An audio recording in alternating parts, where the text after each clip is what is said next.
Pak Yanto kembali mencium bau busuk tadi, tapi kali ini sambil ada suara seperti orang menggaruk-garuk dinding rumahnya, ya, di samping rumahnya, di dekat jendela itu, yang tepat di samping kamarnya.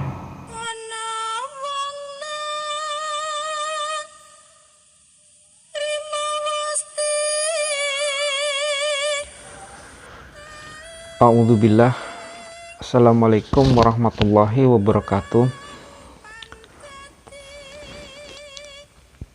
Sebelum memulai cerita, saya ingin mengucapkan terima kasih kepada teman-teman yang telah mengunjungi channel kami yang sederhana ini. Selamat datang, semoga terhibur, semoga bisa mendapatkan manfaat. Kami juga mengucapkan terima kasih sebesar-besarnya kepada para teman-teman yang telah mensubscribe, melike, atau berkomentar, atau bahkan men-share cerita yang saya bagikan. Langsung ke cerita. Cerita yang saya bagikan malam ini adalah cerita yang diceritakan oleh subscriber, dan cerita ini terjadi di daerah Jawa Timur, daerah Pasuruan.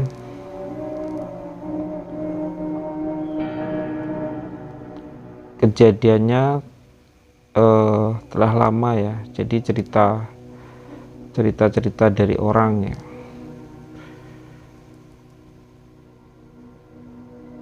Nah,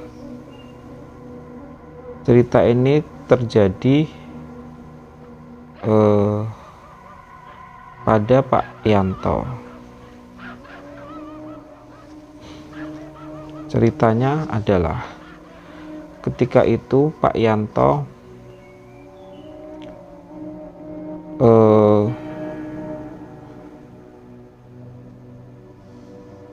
sedang mengalami kebangkrutan. Jadi usahanya ketika itu bangkrut dan memiliki banyak hutang. Hutangnya bertumpuk, ya.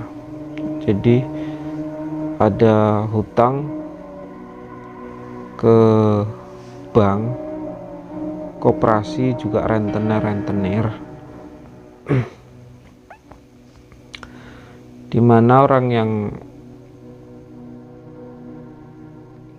dihutangi setiap hari datang dan menagih hutang-hutangnya. Pak Yanto ini pengusaha makanan, dan ketika itu dia mengalami kebangkrutan, ya. Jadi buka beberapa usaha rumah makan, tetapi tidak berjalan sebagaimana yang telah direncanakan. Jadi hutangnya, modalnya kan dari pinjaman, ya. Nah, ketika itu dia pun mulai meminta tolong ke teman-temannya, mencari hutangan, ya. Meminta tolong ke sana kemari, menghubungi teman-temannya, dan karena waktu itu ketika itu juga sedang krisis, ya, krisis moneter, ya, sekitar tahun 96-97, ya. Jadi Indonesia waktu itu sedang krismon, jadi orang-orang juga susah keuangannya. Jadi Pak Yanto tidak mendapatkan pinjaman, tidak mendapatkan bantuan dari teman-temannya. Sampai suatu ketika dia mendapat kabar kalau salah satu temannya, jadi Pak Yanto ini punya teman namanya Sigit, Pak Sigit. Pak Sigit ini hidupnya susah ya, jadi kerjaannya serabutan, kehidupannya susah. Jadi Pak Yanto ini tidak kepikiran sama sekali untuk menghubungi Sigit, tapi karena dia mendengar dari teman-temannya kalau Pak Sigit ini sudah sukses, sudah jadi pengusaha yang lumayan ya,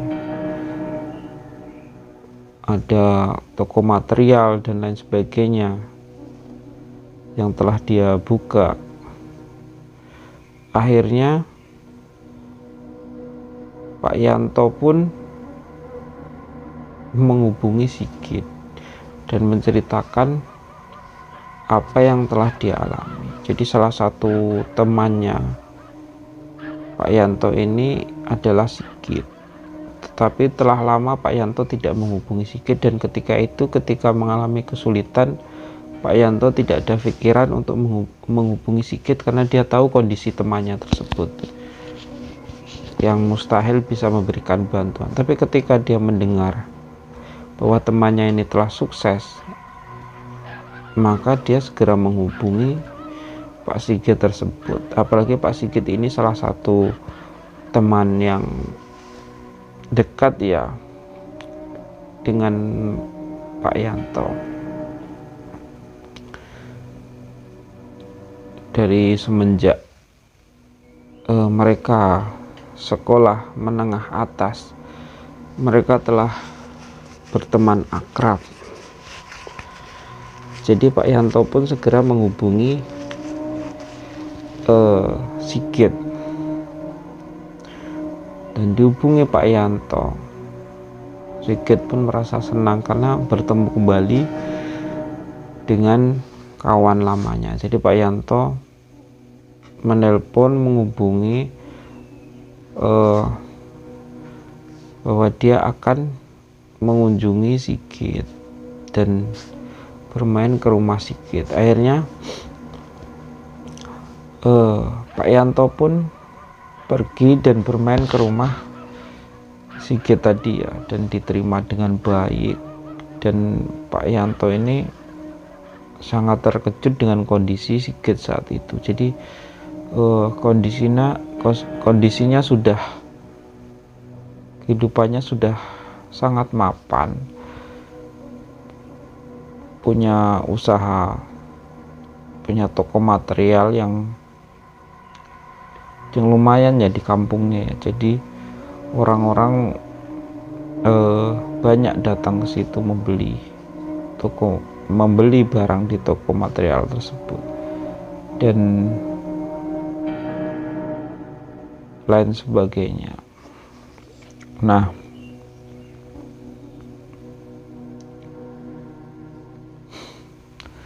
akhirnya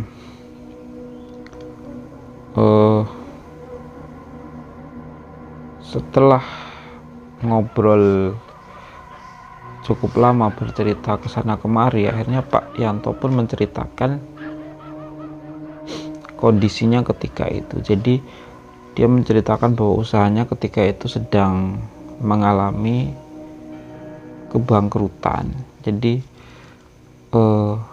warung makannya sepi pengunjung dan hutangnya bertumpuk. Jadi pendapatannya itu cuman cukup untuk membayar hutang-hutangnya di bank, rentenir atau koperasi atau lainnya, dan itu pun masih kurang, jadi masih ditagih-tagih dan lain sebagainya. Akhirnya Sigit mendengar tersebut menatap Pak Yanto cukup lama ya.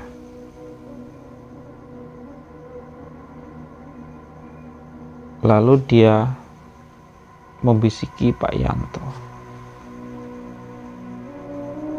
"Toh, aku bisa membantu, tapi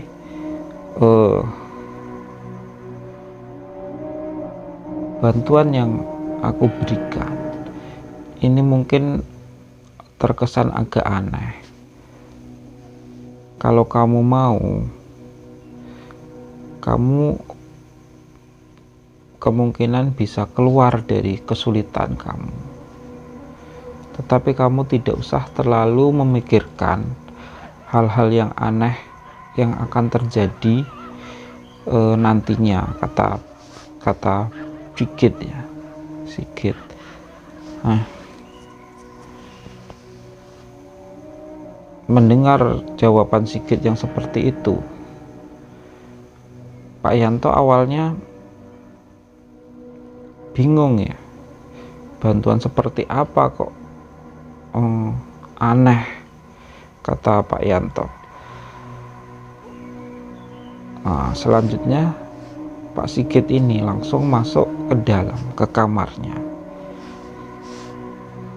Lalu dia menemui Pak Yanto dan memberikan sebuah kain. Jadi kain putih yang lusuh ya. Kain putih yang lusuh ke Pak Yanto.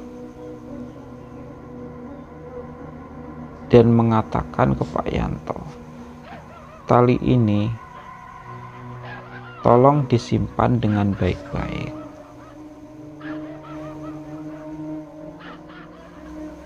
Nanti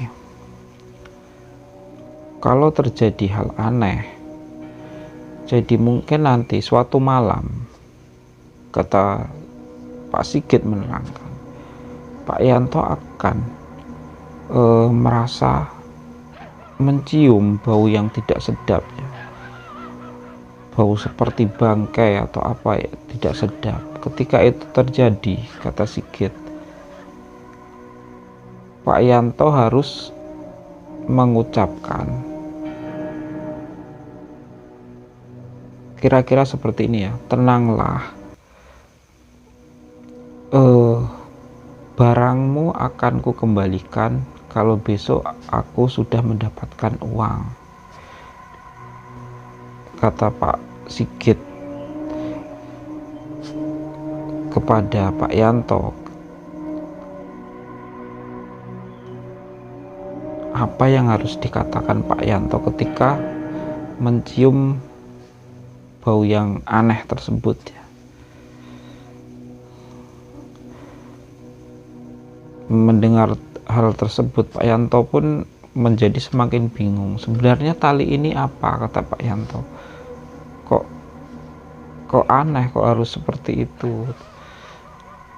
Nah, ketika itu Pak Sigit hanya ngomong, kamu nggak usah memikirkan yang aneh-aneh ya. Pokoknya kalau kamu pengen keluar dari masalahmu, disimpan saja tali ini. Nanti kalau sudah dia merasa sudah mapan, sudah tidak memerlukannya lagi, nanti tinggal dikembalikan, kata Sigit tadi. Akhirnya Pak Yanto tidak mau memusingkan hal tersebut ya, tidak mau lagi berpikir macam-macam. Yang penting usahanya jalan. Jadi tali itu langsung diambil dan dibawa, disimpan begitu saja. Nah, akhirnya Pak Yanto pun pulang ke rumahnya dan dia menyimpan tali tersebut. Jadi Sigit ini berpesan agar tali tersebut benar-benar disimpan sebaik-baiknya. Kalau perlu dipegang terus, kata Sigit. Jadi Pak Yanto pun selalu menyimpan tali tersebut diikat dalam sebuah kain, lalu dimasukkan ke kantongnya terus. Nah, awalnya tidak terjadi apa-apa, tetapi beberapa hari kemudian, di suatu malam ketika Pak Yanto tidur, Jadi kamar Pak Yanto ini di samping rumahnya, di samping kamarnya ada jendela. Di situ ada kebun kecil, dan di dekat kebun itu, di sebelahnya lagi ada pos ronda ya, ada pos ronda di situ. Dimana ketika itu orang, terutama anak-anak muda, sering nongkrong-nongkrong di situ ya. Nah,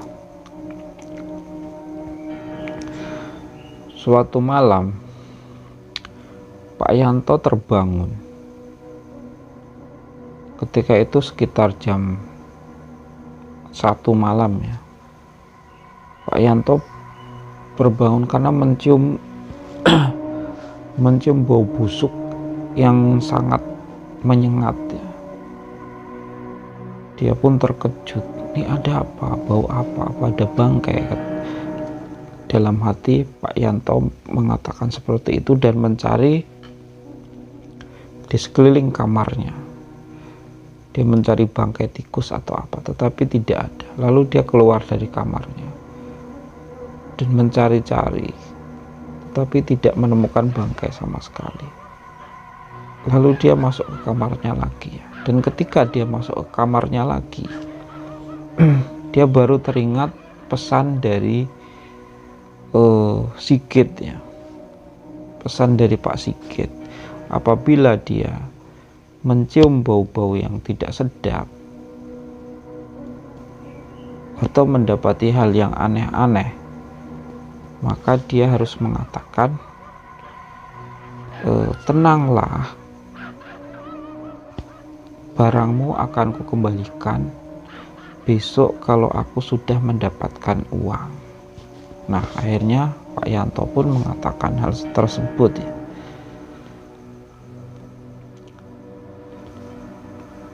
Dalam bahasa Jawa ya, jadi tenanglah, barangmu akan kukembalikan kalau besok aku sudah mendapatkan uang. Nah, ketika Pak Yanto mengatakan hal tersebut,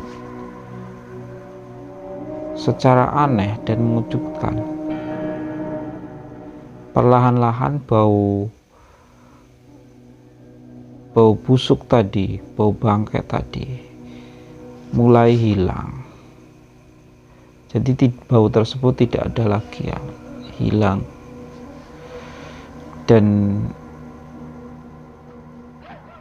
Pak Yanto yang kebingungan, hanya celingukan ya di kamar tersebut, sebenarnya ada apa. Tapi dia melihat tidak ada apa-apa di situ. Akhirnya dia melanjutkan tidurnya. Nah, besoknya secara mengejutkan, rumah makan Pak Yanto ini mendadak menjadi rame ya. Semakin hari semakin rame.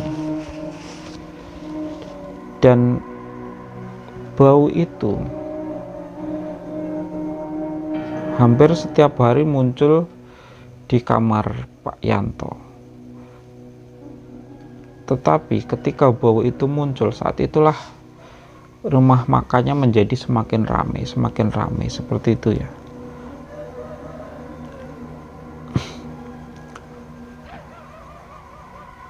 Jadi Pak Yanto mulai mendapatkan penghasilan yang melebihi dari ekspektasinya selama ini. Jadi lumayan besar ya, dan itu lebih dari cukup untuk membayar tagih-tagihan dan pinjaman-pinjamannya. Nah, besoknya lagi Pak Yanto juga mengalami seperti itu. Jadi hampir tiap hari ada bau yang busuk tadi, dan Pak Yanto pun mengatakan seperti itu. Tenanglah, atau bahasa Jawanya tenango, sesuk barangmu tak balekno yen aku wis entuk duit, kata Pak Yanto dalam bahasa Jawa. Kira-kira yang bahasa Indonesianya, tenanglah, barangmu akan kukembalikan kalau besok aku sudah mendapatkan uang. Nah, beberapa saat kemudian, beberapa hari, beberapa minggu kemudian, muncul isu di desa Pak Yanto. Sering ada sosok pocong di desa tersebut, sehingga meresahkan warga, dan isu-isu itu tersebar di mana-mana ya. Tetapi Pak Yanto tidak terlalu memperdulikan isu tersebut karena dia sibuk dengan usahanya.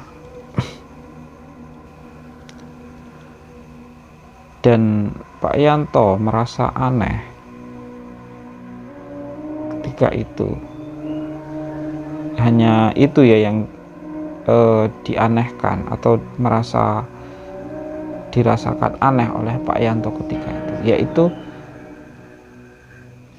pos ronda yang di dekat rumahnya yang biasanya ramai pemuda di situ, semenjak isu pocong tersebut menjadi sepi ya. Jarang ada orang yang mau ronda di situ atau duduk-duduk di situ. Padahal sebelumnya tempat itu sangat ramai ya, jadi banyak orang yang duduk-duduk di situ. Dan semenjak isu pocong itu, orang-orang tidak berani nongkrong di situ lagi. Kalau di tempat lain masih ada sedikit, sesekali orang masih ada yang nongkrong di warung atau di mana. Tetapi anehnya yang di tempat situ itu ketika itu menjadi sepi, tidak ada orang yang nongkrong di situ. Nah, beberapa hari kemudian di suatu malam, Pak Yanto kembali mencium bau busuk tadi. Jadi ketika itu Pak Yanto sudah keluar dari kesulitannya ya. Jadi sudah,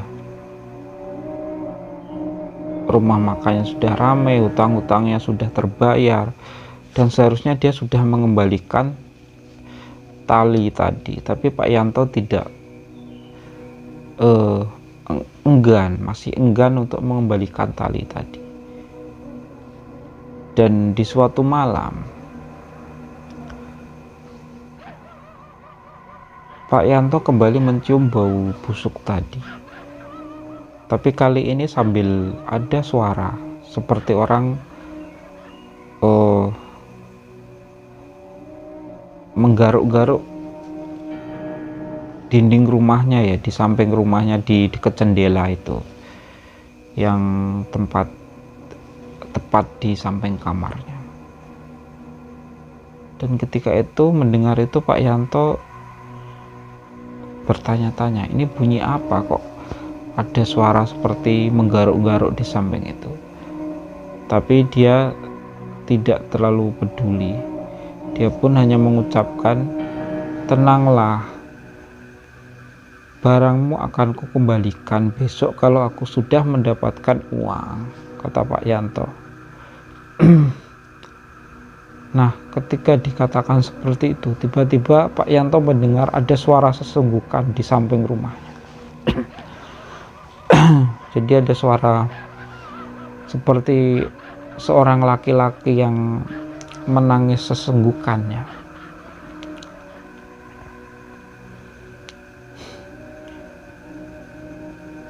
Dan Pak Yanto pun karena penasaran, dia membuka pintu jendela kamarnya. dan dia sangat terkejut. Di situ dia melihat pocong dengan kain pocongnya yang berantakan berdiri di situ dan menatap Pak Yanto dengan melotot, dan Pak Yanto pun melihat pocong tersebut langsung jatuh pingsan ya ketika itu ya, karena saking terkejutnya. Dan besoknya ketika dia tersadar, dia sudah ditolong oleh keluarganya. Dan ketika dia terbangun, ditanyakan sebenarnya apa yang terjadi, Pak Yanto pun bercerita kalau dia melihat pocong di dekat rumahnya. Akhirnya orang-orang di situ pun menceritakan, oh kalau itu isu itu sudah cukup lama, kata orang-orang. Jadi orang-orang yang di pos ronda itu katanya sering melihat pocong ada di dekat rumah Pak Yanto, di jendela kamarnya tersebut, di dekat jendela kamarnya tersebut. Makanya orang-orang yang di pos ronda itu tidak berani lagi di situ karena dia sering melihat pocong tersebut di kebun dekat rumah Pak Yanto. Nah, akhirnya Pak Yanto pun mendatangkan orang yang dianggap pintar di kampung situ, atau kiai yang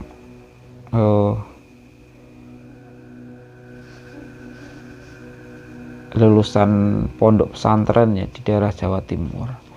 Jadi kiai itu pun datang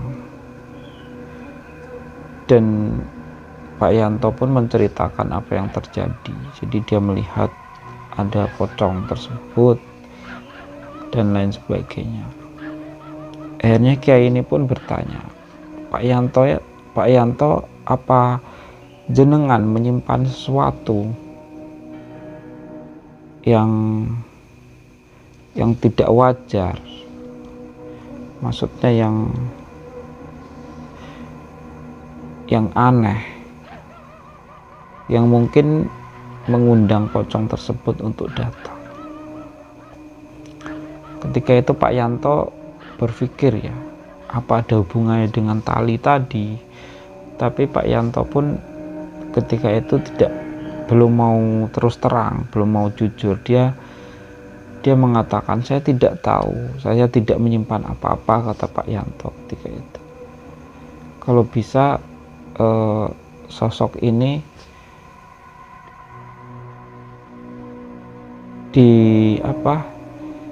dilakukan ritual atau apa agar tidak kembali lagi ke kebun di dekat rumahnya, kata Pak Yanto minta tolong.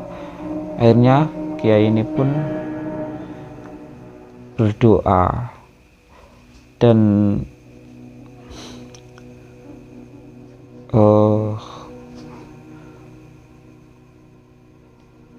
membacakan ruqyah ya, ayat-ayat, dan meniupkan di air, di ceret ya. Ceret itu tempat untuk menaruh air minum ya, yang dari bahan logam itu. Lalu dituangkan mengeliling rumah dan dia pun kembali ke rumahnya. Nah, di malam itu Pak Yanto pun tidur seperti biasa ya, keluarganya di rumah tersebut tidur seperti biasa. Dan Pak Yanto kembali mencium bau tadi, bau busuk tadi. Tapi kali ini tidak terlalu menyengat, jadi tempatnya agak lebih jauh. Dan dia mendengar ada suara sesenggukan, orang menangis sesenggukan. Dan ketika Pak Yanto terbangun, dia sangat terkejut dengan bau tadi dan juga suara tangis sesenggukan tadi. Akhirnya Pak Yanto mengatakan lagi, tenanglah, barangmu akan kukembalikan kalau besok aku sudah mendapatkan uang, kata Pak Yanto. Tapi kali ini ada suara sahutan ya. Jadi suara tangis sesenggukan tadi langsung berhenti, langsung terdengar suara cukup keras yang menyahut. Kapan kamu mengembalikannya, katanya. Dari kemarin katanya ngembalikan terus, kata suara tersebut. Kapan mbok balekno, kapan mbok balekno, berkali-kali ya diulang-ulang. Mendengar suara yang keras seperti itu, Pak Yanto langsung ketakutan ya.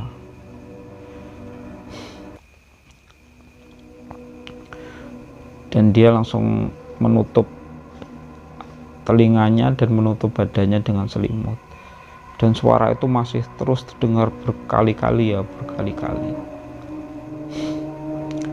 Sampai Pak Yanto tertidur. Dan besoknya Pak Yanto pun segera pergi menemui Kiai tadi dan menceritakan hal yang sebenarnya. Jadi dia menyimpan tali, dan tali itu diberikan ke Pak Kiai tadi. Nah, Pak Kiai tadi pun ingin melihat tali tersebut, dan ketika dilihatin tali itu, dan dia bertanya, dari mana kamu mendapatkan tali ini? Pak Yanto pun berterus terang bahwa tali itu dipinjami oleh temannya. Nah, Kiai ini pun menceritakan bahwa tali itu kemungkinan adalah tali pocong yang dicuri atau diambil pada bertepatan pada malam Selasa Wage. Jadi biasanya kalau hari malam Selasa Wage itu, kalau zaman dahulu itu orang yang meninggal di hari tersebut biasanya makamnya dijaga ya sama orang-orang, sama penduduk kampung, karena ada orang-orang tertentu yang biasanya mencuri tali pocong tersebut untuk pesugihan atau kesaktian. Nah, Kiai ini menyuruh Pak Yanto segera mengembalikan tali tersebut ke temannya. Dan dia menyuruh berpesan ke Pak Yanto agar temannya ini segera mengembalikan tali tersebut ke tempatnya, karena sangat berbahaya kalau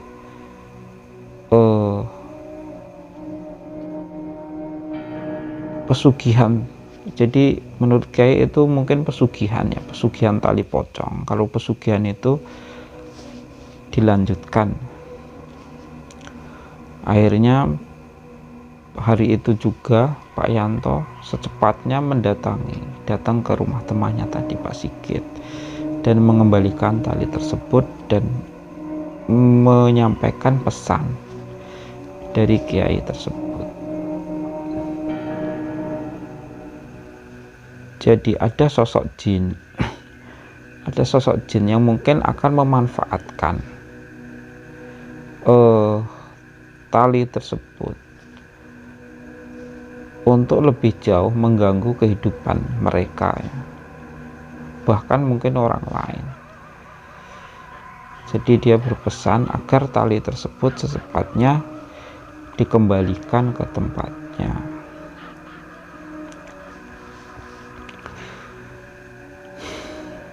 Nah, setelah tali itu dikembalikan, Pak Yanto tidak mengalami lagi peristiwa-peristiwa seperti itu ya. Jadi pocong itu tidak kembali lagi.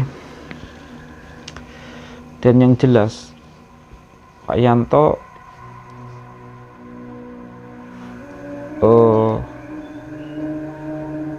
berusaha membersihkan pendapatannya tadi ya, karena pendapatannya ternyata dari pesugihan seperti itu, dan menurut kiai dia harus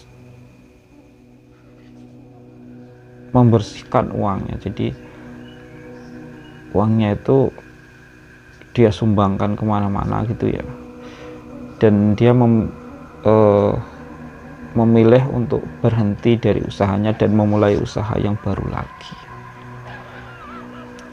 Satu manfaat yang mungkin kita peroleh dari cerita ini, sebenarnya kita sebaiknya tidak meminjam uang yang seperti itu ya, minjam dari bank atau koperasi atau apalagi rentenir yang mengandung riba untuk usaha-usaha, memulai usaha yang baru yang besar. Lebih baik memulai dari yang kecil dan bisa berkembang menjadi lebih baik dan lebih besar. Meminjam modal lebih baik ke teman atau saudara kita ya, yang sanggup, yang mau meminjami dengan tulus, daripada ke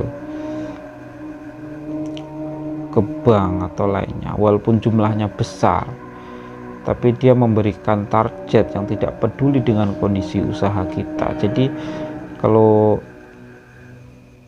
dalam agama itu, kita ketika mendapatkan pinjaman usaha dan lain sebagainya, itu tidak ada ya istilah tenggat waktu atau apa ya, tapi harus dilihat orang tersebut usahanya seperti apa ya, dan pemasukannya seperti apa. Nah, selain itu kita juga dilarang untuk pesugihan tadi ya. Akibatnya sangat berat. Yang jelas kita berinteraksi dengan dunia jin. Dalam hal ini akibatnya masih lumayan kecil ya. Dalam beberapa kasus yang lain itu akibatnya lebih berat dari sekedar yang dialami oleh Pak Yanto tadi. Mungkin ini saja cerita dari saya. Semoga ada manfaatnya, semoga terhibur. Wassalamualaikum warahmatullahi wabarakatuh.